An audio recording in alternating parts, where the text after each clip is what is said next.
Hello les Vikings, petite vidéo pour vous expliquer votre technique en touch and go sur le power snatch. Ça fait bien longtemps qu'on n'a pas fait de touch and go. Du coup, qu'est-ce qui va changer? D'habitude, on a une technique un peu plus haltérophilie, on est souvent même en lifter.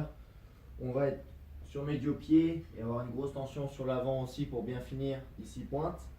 Du coup, on est sur des positions ici, les fesses basses, et on met juste la tension qu'il faut au niveau des fessiers. Elle remonte légèrement, mais pas trop. Donc, on est très droit. Là, évidemment, sur du touch and go, on va pas pouvoir, hop, faire une descente ici à chaque fois. Donc, certes, vous devez quand même penser à bien redescendre un petit peu les fesses et pas vous retrouver sur ce genre de position. Hein. L'arrivée ici, tac.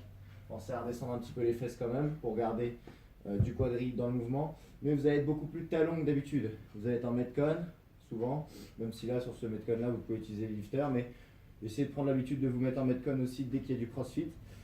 Du coup, comment faire pour améliorer un petit peu votre technique? Prendre en compte tout simplement que vous allez être principalement un peu plus sur l'arrière du pied, ok, et du coup les épaules légèrement plus en avant, là ici, hein, parce que si vous faites du touch and go et que vous revenez sur l'avant du pied avec les épaules un peu plus en avant, c'est sûr et certain que vous allez être déséquilibré. Donc l'appui est un peu plus par là, ok, on a les épaules légèrement un peu plus en avant, ici les fesses sont quand même un peu basses, et derrière il faut prévoir quand je fais ma triple extension que comme les épaules étaient un petit centimètre en avant, il faut que je prolonge un petit peu cette phase et que tout de suite j'essaye d'activer une explosivité au point d'explosion pour rester vertical malgré la technique de touch and go. Voilà, n'hésitez pas à envoyer des vidéos ou à m'en parler si besoin. Sinon, je vous mets un petit exercice en vidéo pour activer des muscles spécifiques dans la stabilité de votre omoplate. Ça se passera avec 2 black rolls et une mini band. Je vous mets le lien. Ok. Donc le but principal est d'activer le dentelé, le muscle que vous avez ici, pour permettre à l'épaule d'avancer. Ok. Trouvez un petit peu de mobilité avant de faire cet exercice avec des cacahuètes ou une balle lacrosse en massant au milieu de vos omoplates pour les libérer un peu, les rendre plus mobiles. Et après, avec cet exercice-là, vous rajoutez la tension qu'il faut. Ok. Voilà. Sinon, pour le air bike, bien souvent, on parle très vite de lactate et compagnie sur le air bike.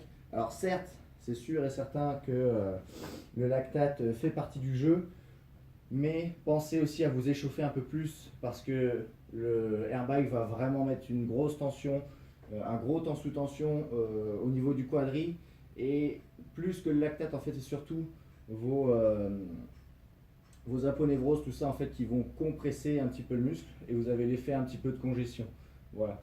Donc essayez de faire un petit peu de air bike en échauffement, mais à des allures un peu plus lentes, et après d'augmenter un petit peu l'intensité, mais de laisser un petit peu de repos, hein, du 30-30, etc., en augmentant l'intensité au fur et à mesure.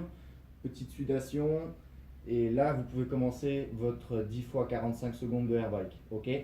Pendant la récup, pensez justement que c'est aussi ça, hein, qu'on reste un petit peu sous tension, donc vous pouvez vous mettre un petit peu en hyper extension comme ça, et légèrement faire bouger vos quadris. Ça aide un petit peu à relâcher parce que souvent c'est vos fascias qui restent en tension, et ça plus le lactate plus plein d'autres choses, forcément ça réduit votre capacité à démonter le air bike. Voilà, allez, bon entraînement les Vikings. Et hop là.